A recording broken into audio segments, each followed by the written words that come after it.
Vou gravar um vídeo para vocês, um pouco diferente do que eu costumo gravar. Eu costumo gravar vídeos mais sobre matemática, sobre dados, sobre programação, e eu vou falar para vocês sobre como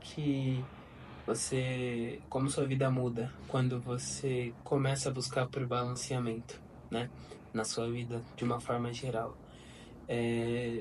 Antes de você pensar o que esse cara tá falando, o que ele sabe sobre mudar a vida, eu não tô falando de você ficar milionário, eu não tô falando de você chegar no seu milhão, eu não tô falando desse tipo de mudança de vida, eu tô falando sobre seu estado de espírito, sobre a sua forma de felicidade, sobre como você vê as coisas de uma maneira geral, né?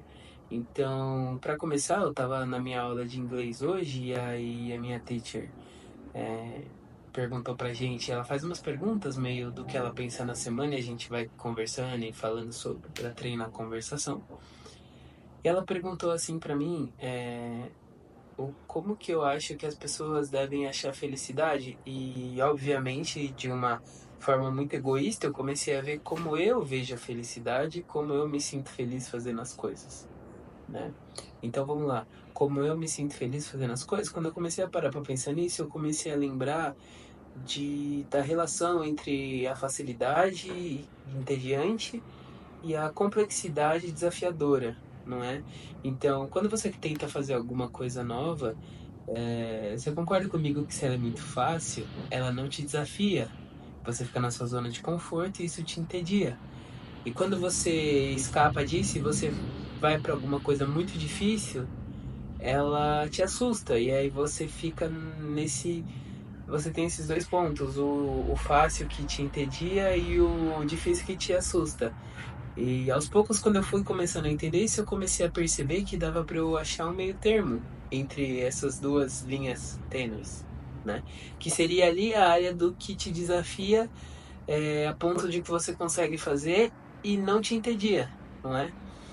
Então isso quando você começa a aplicar para várias coisas na sua vida, você começa a perceber que nessa pequena área que não te entendia e que te desafia de uma maneira saudável, é onde você prospera.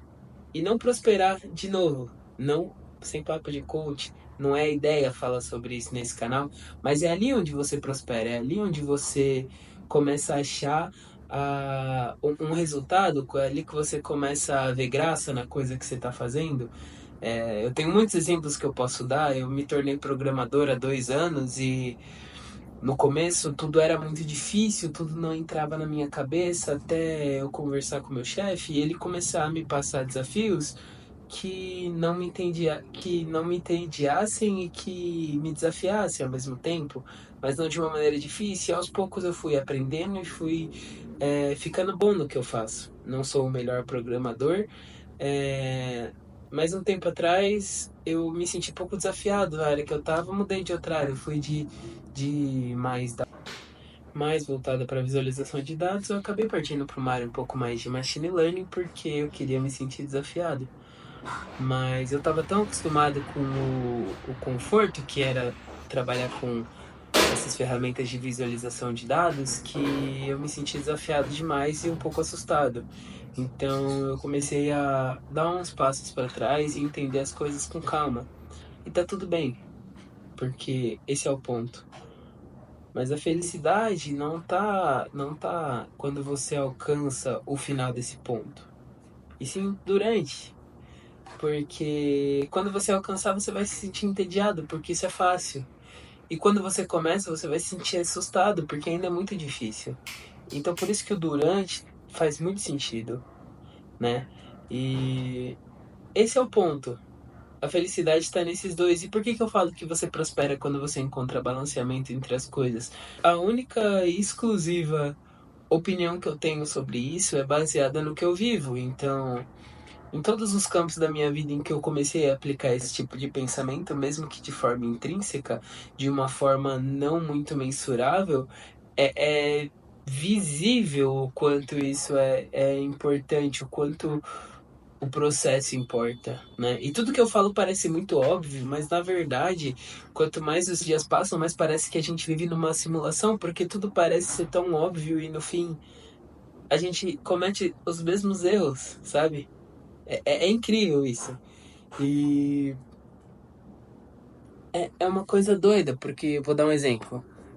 Quando eu comecei a fazer academia, eu me sentia muito desafiado, eu me sentia com medo, eu me sentia assustado, até que chegou um ponto que os pesos que eu pegava lá no começo começaram a parar de me desafiar. E a academia é sobre isso, é sobre você ir crescendo aos poucos aos pesos e chegando numa meta, né? E é louco porque não tem um final, tem um começo, mas não tem um final. Então, se você para de treinar, tudo, tudo não é que você perde, mas o processo ele não é que acaba, ele é interrompido. Então, começar a ver dessa forma, de que é um processo, já ajuda, já. Não que é alguma. Eu sei que parece algumas coisas assustadoras quando o processo é longo, mas não é isso, é que o processo é gratificante. Se ele é longo é porque é bom, né? Outro exemplo que eu posso dar, finanças. Eu achava muito assustador ter que investir meu dinheiro, ter que arriscar meu dinheiro, estudar sobre isso, estudar sobre aquilo, até começar a investir aos poucos. Quebrar essa barreira do que é difícil até a coisa ficar confortável. E quando fica confortável, você se desafia mais. Então eu comecei investindo em rendas fixas, em CDI, CDBs, coisas ali dos bancos que eu tinha, das contas que eu tinha no banco, deixava rendendo lá na renda fixa. Até que mais pra frente eu comecei a me arriscar nos fundos imobiliários e percebi que eu podia montar uma carteira. E olha que coisa legal, eu comecei a perceber que, igual agora estamos em dezembro de 2024, e em dezembro de 2024 estamos passando por um período que, em suma, os fundos imobiliários estão caindo, mas a renda fixa está crescendo, o percentual, a taxa de juros está crescendo. Então, uma coisa acaba salvando a outra na carteira. E acabamos de passar por um halving do Bitcoin faz 7 meses, 8 meses por aí. E eu comecei a me arriscar na época com criptomoedas também. E agora eu tô recebendo percentuais absurdos de juros simplesmente porque eu me arrisquei e porque eu me desafiei. E eu fiquei viciado nisso e acabei estudando mais e me desafiando mais. E sempre que eu chegava num ponto que eu achava tudo muito difícil, tá tudo bem, você dá um passo para trás e continua. Porque o tempo não para, e se você para de estudar, você para, mas o tempo não, né? Faz sentido? Faz sentido essa. Vocês estão comigo ainda? É, complicado. E eu tô gravando esse vídeo simplesmente porque eu achei que ter um canal no YouTube é muito difícil e eu comecei a ver que talvez eu devia aproveitar mais o processo e não pensar na dificuldade. E é isso. Show. Valeu.